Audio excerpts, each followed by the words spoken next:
8 मार्च को अंतर्राष्ट्रीय महिला दिवस के अवसर पर ठाणे में विभिन्न कार्यक्रमों का आयोजन किया गया। शिवसेना के माध्यम से प्रभाग क्रमांक 19 की महिलाओं के लिए भव्य बाइक रैली का आयोजन हुआ। शिवसेना के नगर सेविका विकास रेपाले और नगर सेविका नम्रता भोसले जाधव ने संयुक्त प्रयास में यह बाइक रैली निकाली।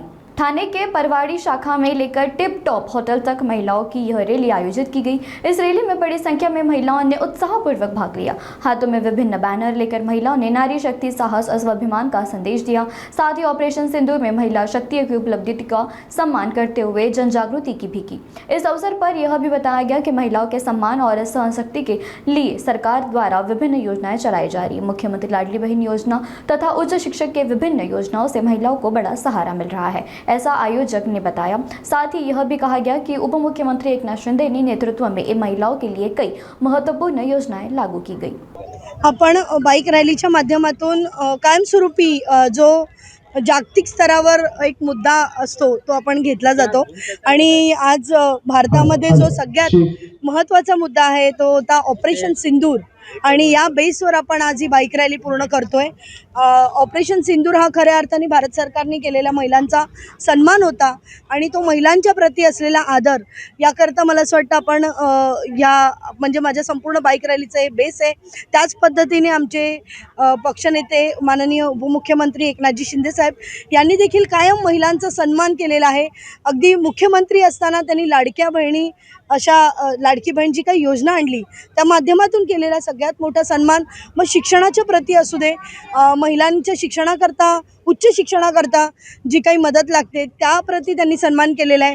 म्हणजे महिला या सावित्री फुले या जिजाऊंच्या महिला आहेत आणि या पद्धतीने एक वेगळा आपण संदेश देतोय आणि नुसती बाईक रॅली न करता एक विविध असे संदेश देऊन ही बाईक रॅली आपण करत आहोत। कसा उत्साह महिलांमध्ये पाहायला मिळतो? मला असं वाटतं ही दरवर्षी आपण करतो, हे सातत्याने करत असलेले कार्यक्रम आहेत, त्याच्यामुळे महिलांमध्ये अधिक उत्साह असतो।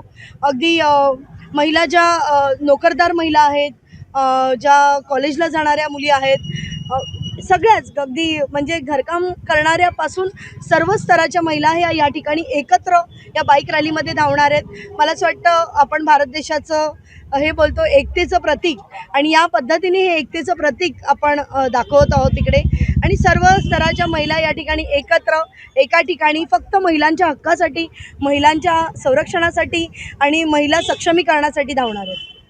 नाही, मला असं वाटतं की जे कायमच ज्यांनी एक वेगळं एक्झाम्पल सेट केलं, जसं आमचे माननीय मुख्य नेते उपमुख्यमंत्री नामदार एकनाथजी शिंदे साहेब यांच्या मार्गदर्शनाखाली या प्रभागामध्ये हा महिला दिन साजरा केला जातो। शक्तीकडून सामर्थ्याकडे, महिला एक शक्ती आहे आणि त्या शक्तीला कुठेतरी पाठबळ दिलं पाहिजे, तिला कुठेतरी आपण प्रोत्साहन दिलं पाहिजे, या भावनेतून या ठिकाणी महिला दिन साजरा होतोय। आणि मला शिंदे साहेबांनी त्यांच्या कृतीतून 2 दिवसापूर्वीच दाखवलं की एका गोरगरीब घरातून आलेल्या एका महिलेला त्यांनी राज्यसभेची उमेदवारी दिली।